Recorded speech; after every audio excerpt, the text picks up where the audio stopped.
Part two. Excuse me. Voice went haywire there. Part two. This is part two of creating your own plein air palette. These are $6.95 off of Amazon. These are magnets. Okay. I forgot to mention that. So you have a little sticker on the back. It's very sticky. And they come pre-sticky like that, but you do have to cut them in half because the pans are so small that it wouldn't fit, you know, as far as a full magnet would be concerned.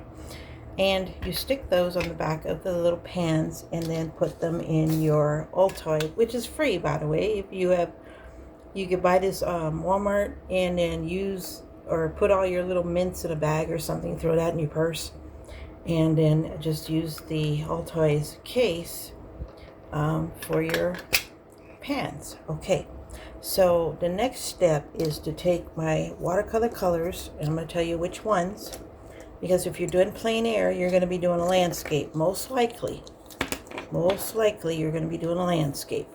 You're going to need landscape colors. Okay, and there are, let's see, I think about 12 of them here. So you're going to need these colors. All right, and you're going to put a dot of each colors in each pan.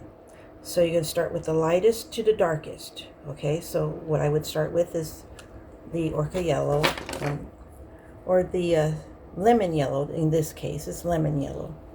And you're going to want to put just, oh, dang it, I spilled some. Anyways, you just want to put like a dot kind of in a line. Just squeeze it out like that, like so. That's all you need. You don't need a whole lot. Yeah, I've made a mistake, but that's easy to be taken care of. You just take some paper towel. If you got a dripping or whatever, just take a paper towel and wipe it up. You know, or you could take the tray out like I'm going to do.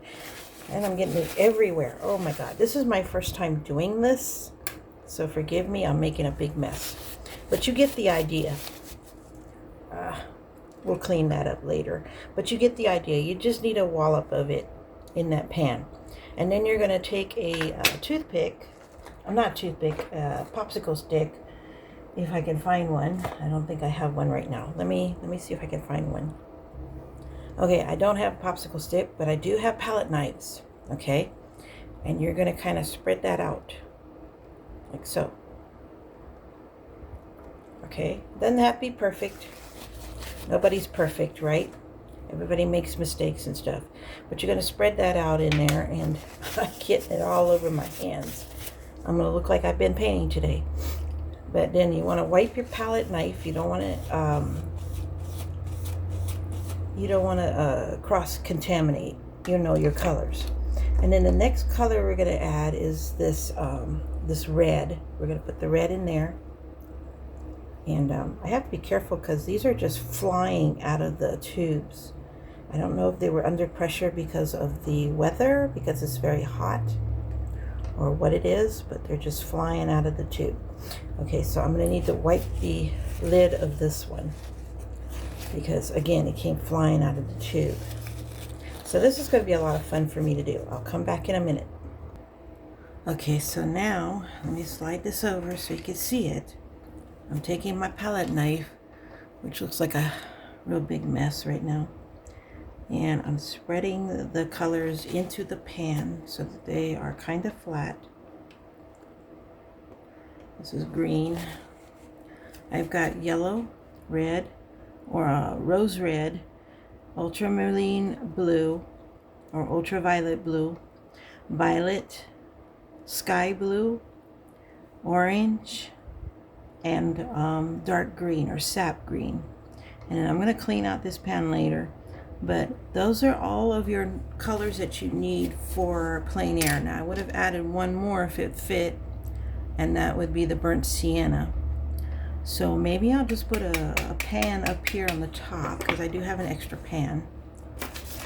Okay, so let's do that. Or maybe I'll put this, if I can get it out, because they're hard to get out now because they're magnetized. Let me see if I can get this one out without making a mess. Okay, let's put this one on the top.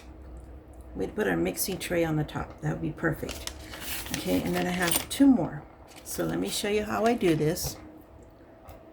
I take the magnet, put it on the back, and then place it in the tray, like so.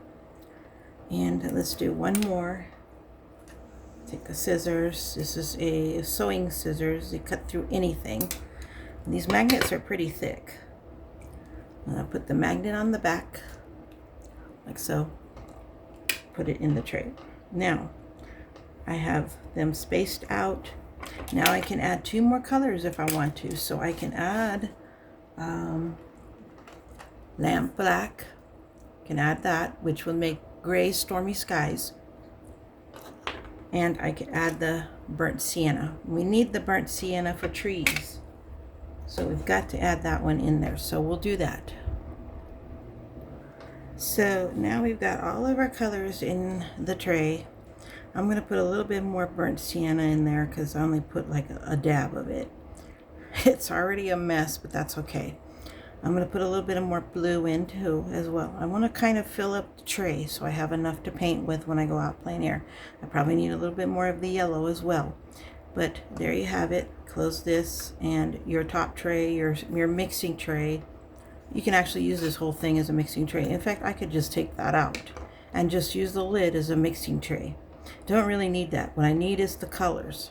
Okay, so this is great for travel. I'm gonna put some more colors in here to fill up the tray, and then I'm gonna let it dry. I'm gonna leave it open so it can dry out.